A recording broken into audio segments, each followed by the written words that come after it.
आप सभी का स्वागत है हमारे YouTube चैनल सरकारी गणित में।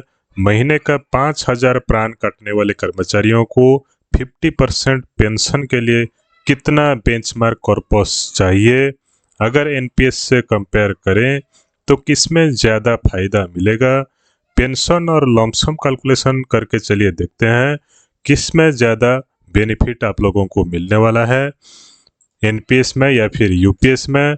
इसमें जो कंट्रीब्यूशन का बात की गई है और जो पेंशन की बात की गई है, पहला तो यूपीएस पेंशन है और एक एनपीएस वाला पेंशन है। आप लोगों को पता होगा जो कि यूपीएस पेंशन 1/4/2025 से लागू होकर दी गई है। ठीक है, तो इसमें आप लोगों को अगर यूपीएस एनपीएस से यूपीएस को जाना है तो एक ऑप्शन फॉर्म आपको फिलअप करना पड़ेगा।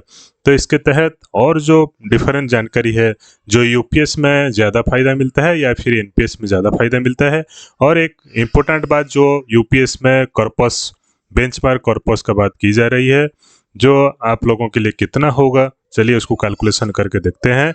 यहाँ पर अजम्पशन क्या लिया गया है ना, इसमें अजम्पशन जो लिए गए है एक सरकारी एम्प्लॉय, सरकारी कर्मचारी 5,000 का पर मंथ जो है अपना कंट्रीब्यूशन डिपॉजिट करता है प्राण में, प्राण अकाउंट जो आपका कंट्रीब्यूशन डिपॉजिट करता है। ठीक है, तो इससे कैलकुलेशन करके हम लोग देखने वाले हैं। तो चलिए शुरू करते हैं। वीडियो को लाइक करिएगा, चैनल को सब्सक्राइब और शेयर जरूर कीजिएगा। तो चलिए देखते हैं। तो इसमें पहले समझते हैं कॉर्पस कितना टाइप का है। यूपीएस पेंशन स्कीम जो है, यूनिफाइड पेंशन स्कीम, उसमें 3 टाइप का कॉर्पस रहता है। एक तो इंडिविजुअल कॉर्पस, एक बेंचमार्क कॉर्पस और एक पूल कॉर्पस। तो इंडिविजुअल कॉर्पस का मतलब है आप लोग जो 10% डिपॉजिट करते हैं प्राण में और गवर्नमेंट जो आपके लिए 10% देता है, दोनों मिलाकर वो क्या होता है ना, इंडिविजुअल कॉर्पस में डिपॉजिट हो जाता है। बेंचमार्क कॉर्पस का मतलब है ये एक हाइपोथेटिकल अमाउंट है जो कि पीएफआरडीए के द्वारा डिपॉजिट फिक्स किया जाता है। पीएफआरडीए मतलब pension fund regulatory development authority जो है, पेंशन को जो रेगुलेट करता है, वो एक प्रकार का अमाउंट आपके लिए जो सरकारी कर्मचारी हैं उसके लिए फिक्स कर देता है। And this is called benchmark corpus. जो इंडिविजुअल कॉर्पस होता है, आईसी होता है, बेंचमार्क कॉर्पस से समान भी हो सकता है या फिर कम भी हो सकता है। ठीक है, तो इसमें जो पूल कॉर्पस आता है, पूल कॉर्पस जो होता है 8.5% का पूल कॉर्पस, अर्थात आप लोग जो एम्प्लॉय देता है 10% और एम्प्लॉयर जो देता है यहाँ पर 18.5% की बात जो यूपीएस में की गई है। 10-10 बोथ इंडिविजुअल कॉर्पस में जो डिपॉजिट हो जाता है, लेकिन जो एक्स्ट्रा 8.5% आता है वो पूल कॉर्पस में रहता है। और ये किस टाइम यूज होता है ना, अगर आपका मंथली पेंशन 10,000 से कम हो जाता है या फिर किसी शॉर्टेज हो जाता है तो गवर्नमेंट उसके हिसाब से वो क्या करेगा ना, यूज कर सकती है। ठीक है, उसके बाद समझते हैं जो मेन मुद्दा होता है बेंचमार्क कॉर्पस। बेंचमार्क कॉर्पस आप लोगों को कैसे फाइंड आउट करना है, आपका बेंचमार्क कॉर्पस कितना होगा। तो यहाँ पर जो लिखा गया है क्लियर कट आइडिया आपको मिलने वाला है। तो वीडियो को संपूर्ण देखिएगा, वीडियो को संपूर्ण देखने से आप लोगों को क्लियर कट आइडिया एक मिल जाएगा। तो चलिए देखते हैं। तो पहले समझते हैं बेंचमार्क कॉर्पस कैसे कैलकुलेट किया जाता है ना। Value representing the corpus that would acquire if an employee's contribution were invested in the default investment pattern. ठीक है, आपका जो प्राण कंट्रीब्यूशन आप लोग जो देते हैं 10% जो आपके तरफ से अपने सैलरी से कट कर डालते हैं अपने फंड में, इन्वेस्टमेंट फंड में, तो ये जो 10% डिपॉजिट करते हैं हर महीने आपको डिपॉजिट करना है, किसी भी प्रकार का विड्रॉ नहीं कर सकते और डिफॉल्ट पैटर्न में आप लोगों को इन्वेस्ट करना है, अर्थात गवर्नमेंट जिस पैटर्न में इन्वेस्ट कर रहा है अपना फंड को। तो यहाँ पर इजी वे में समझाया गया है regular and timely receipt of contributions from both the employer and employee, अर्थात एम्प्लॉयर बोथ क्या करेंगे ना, आपका जो रेगुलर कंट्रीब्यूशन है उसको रेगुलर डिपॉजिट करते रहेंगे। उसके साथ साथ contributions invested in default pattern, अर्थात गवर्नमेंट जिस बॉन्ड में जिस शेयर में पैसा लगा कर रखा है उसी शेयर में लगा कर रखना है, उसको किसी भी प्रकार का चेंज नहीं कर सकते। नो पार्शियल विड्रॉल, किसी भी प्रकार का आप लोग विड्रॉल नहीं कर सकते। In case of missing contribution, अगर कोई मिसिंग कंट्रीब्यूशन आपका हो गया है, किसी महीने सैलरी नहीं आया है, फिर भी आप लोगों को डिपॉजिट करना है। ठीक है, अभी नहीं करेंगे तो बाद में रिटायरमेंट टाइम में आपका जो कॉर्पस अमाउंट है कम जाएगा और आपको डिपॉजिट करना पड़ेगा। तो इसके मतलब है आप लोग जो इंडिविजुअल कॉर्पस में डिपॉजिट कर रहे हैं 10% आपका एम्प्लॉयर जिसने जॉब दिया है उसका 10%, टोटल कुल मिलाकर आपका जो आईसी होने वाला इंडिविजुअल कॉर्पस वही बेंचमार्क के कॉर्पस के पाखापाखी अर्थात जो नज़दीक है वही होने वाला है। ठीक है, तो चलिए देखते हैं और क्या क्या क्लियर कट आइडिया आपको मिलेगा।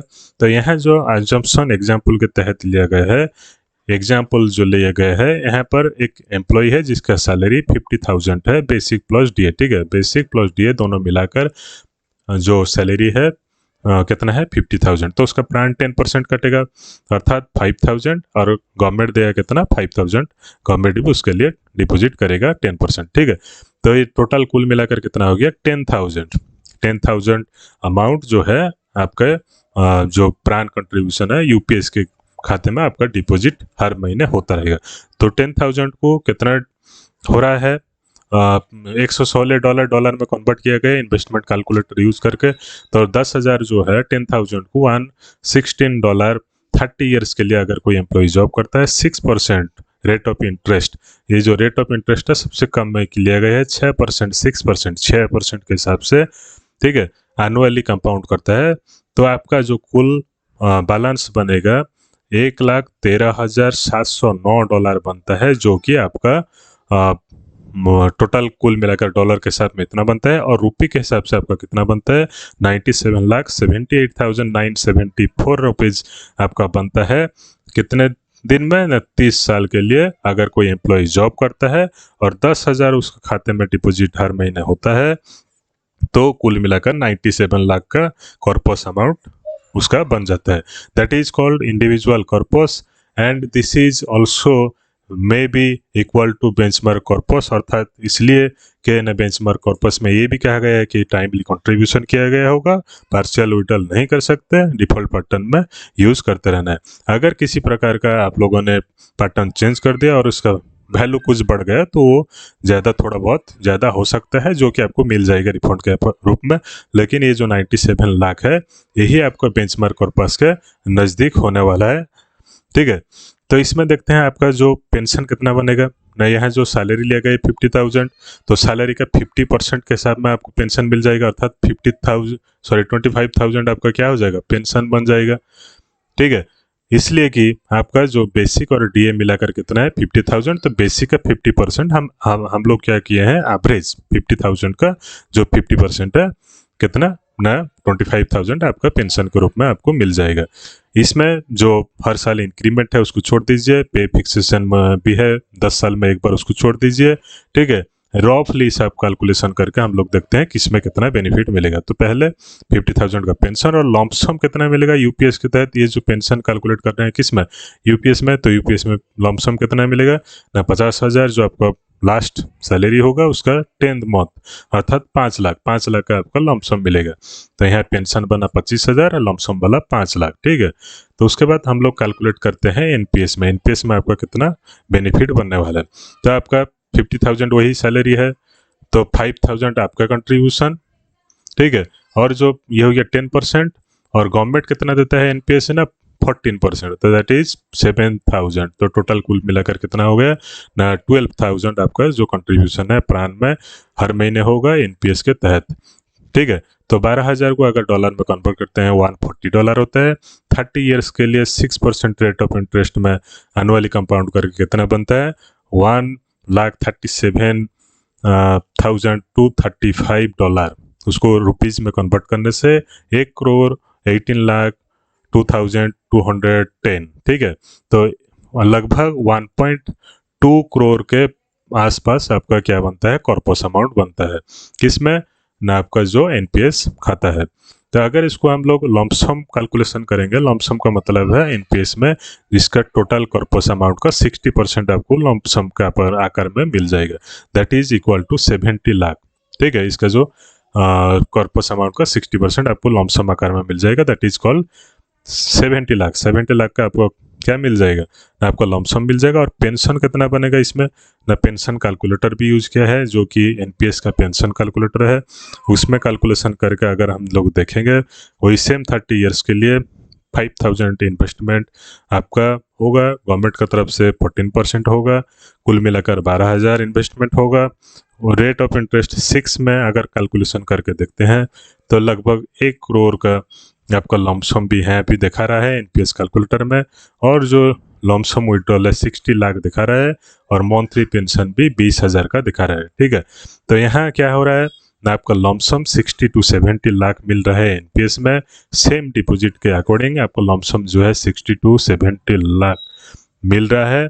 उसके साथ साथ 20,000 का पेंशन भी आपका बन रहा है। ठीक है, पेंशन पर मंथ आपका बन रहा है। तो कौन सा बेहतर है, एनपीएस में आप लोग 60-70 लाख लमसम ले रहे हैं, उसके साथ साथ पेंशन 20,000 का भी मिल रहा है। यहाँ यूपीएस में कितना हुआ था ना, 25,000 का पेंशन, लमसम 5 लाख। ठीक है, तो आप लोग चिंता कर पा रहे होंगे आप लोगों के लिए कौन सा बेनिफिट ज़्यादा है, आप लोग क्लियर कट आइडिया पा गए होंगे। अगर मेरे हिसाब से 20 से 30 साल अगर जॉब करते हैं तो एनपीएस आपके लिए बेहतर है। 25 से प्लस अगर आप लोग जॉब करते हैं तो आपके लिए एनपीएस बेहतर है।